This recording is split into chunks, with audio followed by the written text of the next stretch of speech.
Good morning. आज हम आपके पाठ्य पुस्तक रचनात्मक व्याकरण से टॉपिक प्रत्यय, जिसे हम इंग्लिश में सफिक्स भी कहते हैं, पढ़ेंगे। अब आप यहाँ सोच रहे होंगे कि हम हिंदी व्याकरण पढ़ रहे हैं तो फिर मैम हमें इंग्लिश में क्यों नाम बता रही है। इसलिए बच्चों कि जब आप इसे इंग्लिश में पढ़ोगे तो यदि हिंदी में पढ़ रखा है पहले से, तो इंग्लिश में कहीं अगर समझ में नहीं आ रहा है तो हिंदी से संबंधित कुछ जानकारी अगर है तुम्हारे पास तो तुम उसमें उसके नियम को इंग्लिश में समझ के कर सकते हो। सेम यही फॉर्मूला हिंदी व्याकरण के प्रत्यय को समझने में अगर दिक्कत आ रही है कहीं, तो आप इंग्लिश वाले सफिक्स को पढ़े हो तो वहाँ से कुछ नियम दिमाग में है तो आप यहाँ हिंदी प्रत्यय को आराम से कर लोगे। तो आज का हमारा विषय है प्रत्यय। प्रत्यय में दो बातें खास होती हैं। आज हम जानेंगे कि ये प्रत्यय क्या है। जैसे कि मैंने कहा कि प्रत्यय में दो बातें खास होती हैं। अब वह दो बातें खास क्या क्या है नीचे देखेंगे, आगे देखेंगे। प्रत्यय जो है, जैसा मैंने प्रश्न था कि प्रत्यय क्या है, तो प्रत्यय जो है वह एक शब्दांश होता है। शब्दांश जो किसी शब्द के बाद में लग करके या अंत में लग करके एक नए शब्द का, एक नए पद का निर्माण करता है, जो कि सार्थक होता है।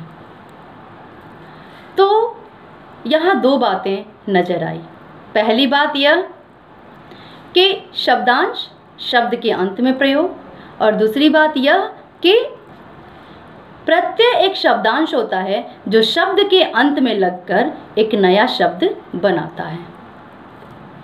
तो बच्चों देखिए, शब्द के अंत में जुड़ करके एक नया शब्द बनाने की जो प्रक्रिया होती है वह दो रूपों में होती है। कितने रूपों में होती है? दो रूपों में होती है। कुछ तो ऐसे शब्दांश होते हैं जो क्रिया के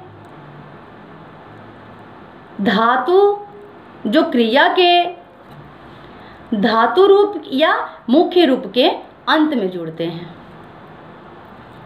और कुछ ऐसे शब्द होते हैं जो संज्ञा, सर्वनाम या विशेष शब्दों के अंत में जुड़ करके एक नया शब्द बनाते हैं। यहाँ तक आपको समझ में आ गया? इस वीडियो को आप बड़े ही ध्यान से सुनना, समझना, ध्यान दोगे तभी समझ में आएगा, ठीक है? तो इस तरह से कुल मिलाकर दो क्राइटेरिया हो जाती हैं प्रत्यय में। अब हम देखेंगे कि जो दो क्राइटेरिया की बात मैंने कही है वो दो क्राइटेरिया किस तरह से होती हैं। तो पहली क्राइटेरिया क्या है? तो प्रत्यय में पहली क्राइटेरिया वो हो जाती है जो क्रिया के शब्दों के अंत में लग करके नया शब्द बनाते हैं, ठीक है? तो उन्हें हम कहते हैं कृत प्रत्यय। ऐसे शब्दांश जो किसी क्रिया या क्रिया के धातु रूप के अंत में लग करके नया शब्द बनाते हैं, तो उन शब्दांशों को, उन शब्दों के अंशों को हम कृत प्रत्यय कहते हैं। क्या कहते हैं? कृत प्रत्यय कहते हैं। इस प्रकार उन शब्दांशों को कृत प्रत्यय कहा जाएगा, न कि उस बने नए शब्द को। बस खासियत यह है उन प्रत्ययों में या उन शब्दांशों में कि वह क्रिया के धातु के या क्रिया के मूल रूप के अंत में लगे हैं। दूसरा एक और क्राइटेरिया है जो है कि संज्ञा, सर्वनाम या विशेष शब्दों के अंत में जुड़ करके नया शब्द बनाते हैं, उन्हें हम तद्धित प्रत्यय कहते हैं।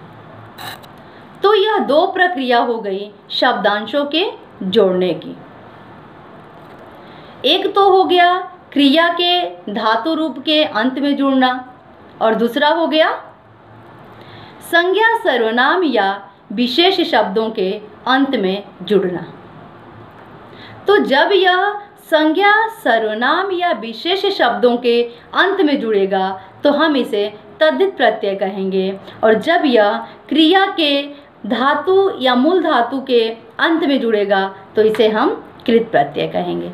बच्चों, अभी तक मैंने जो बताया उसे सुना और समझा, लेकिन आपके दिमाग में कुछ भी नहीं समझ में आया होगा, ये मैं जानती हूँ, क्योंकि व्याकरण एक ऐसा विषय है जिसके लिए उदाहरण बहुत ज़रूरी है। मैं सक्षम नहीं हो पा रही हूँ कि मैं आपको एक बोर्ड पे लिख के नियम समझाऊं और नियम बताऊं, तो इसे मैं इस तरीके से बता सकती हूँ कि कुछ उदाहरण में बताऊंगी और उसमें प्रत्यय का कृत प्रत्यय क्या है, धातु रूप क्या है, और इन दोनों को मिलाकर जो एक नया शब्द उत्पन्न हो रहा है वह नया शब्द क्या है। इसके लिए मैं कई सारे उदाहरण आपको इस तरह से ही बताऊंगी।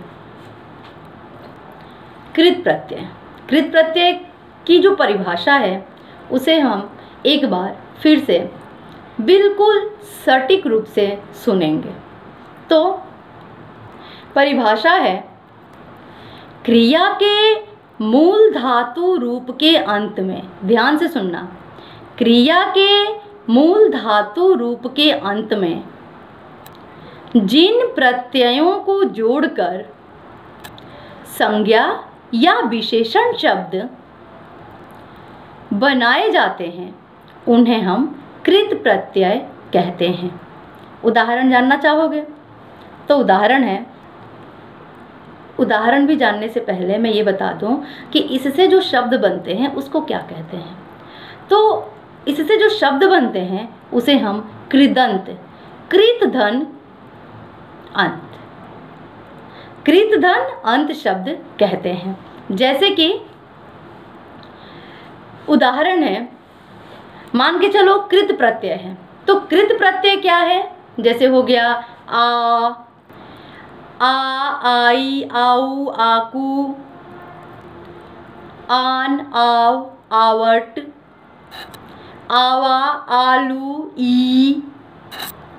ईयल, ऐया, ता, आहट। ये जितने भी मैंने अभी शब्द पढ़े ये सारे शब्द कृत प्रत्यय हैं। जब हम इस कृत प्रत्यय यानी कि जो प्रत्यय है यह कृत प्रत्यय के तहत आते हैं, कृत प्रत्यय के अंतर्गत ये सारे शब्द आते हैं। अब आप कहोगे कि इसका क्या यूज़ है, क्या उपयोग है मैम हमारे व्याकरण में? उठ रहे होंगे ये सारे प्रश्न आपके मन में। तो मैं बता दूं कि पहले प्रत्यय, चाहे वह कोई भी प्रत्यय हो, कृत प्रत्यय हो या तद्धित प्रत्यय हो, कोई भी प्रत्यय हो तो यह किसी भी शब्दांश के अंत में लगता है। तो ये जितने भी मैंने ये कृत प्रत्यय पढ़े उनका हम कैसे प्रयोग करेंगे?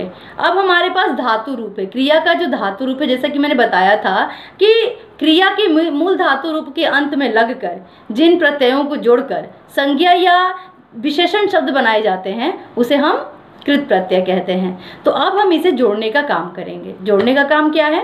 तो जैसे कि मैंने अभी प्रत्यय का नाम बता दिया, अब मैं उदाहरण ज़्यादा नहीं दूंगी, जितना मैंने बताया नाम सबका उदाहरण नहीं दूंगी, मैं 2-4 उदाहरण देकर समझाऊंगी आपको। अब जैसे कि पूज, झूल, ठेल, ये क्या है? क्रिया का धातु रूप है।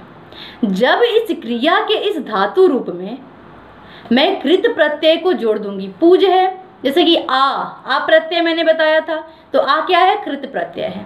जब मैं इस आकृत प्रत्यय को पूज मूल धातु के अंत में लगा दूंगी तो पूज क्या बन जाएगा? ये दोनों मिलकर एक नए शब्द का निर्माण करेंगे। एक नए शब्द की रचना करेंगे? पूजा। तो पूजा एक नया शब्द भी है और सार्थक शब्द भी है। झूल, आ प्रत्यय लगा दूंगी, जब मैं आकृत प्रत्यय लगाते ही एक नया शब्द का निर्माण होगा, वह हो जाएगा झूला। ठेल में आ प्रत्यय लगते ही ठेला।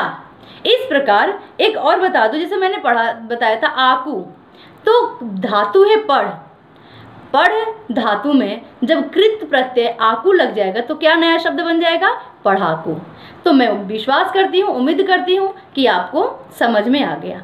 तो ये तो हो गया कृत प्रत्यय। अब प्रत्यय का एक और भेद होता है, जैसा कि मैंने आपको बताया था, वह है तद्धित प्रत्यय। तद्धित प्रत्यय के उदाहरण से पहले मैं तद्धित प्रत्यय की परिभाषा बताऊंगी आपको।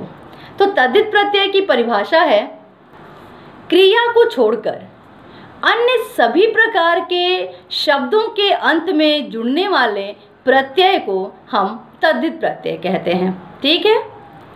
जैसे तेल धन ई, तेल धन ई, तेली। खेत धन ई, खेती। अब आपको धन शब्द का अर्थ नहीं समझ में आ रहा होगा, जमा प्लस का जो साइन होता है, ठीक है। तो इस प्रकार आपको प्रत्यय और प्रत्यय के भेदों के बारे में समझ में आ गया।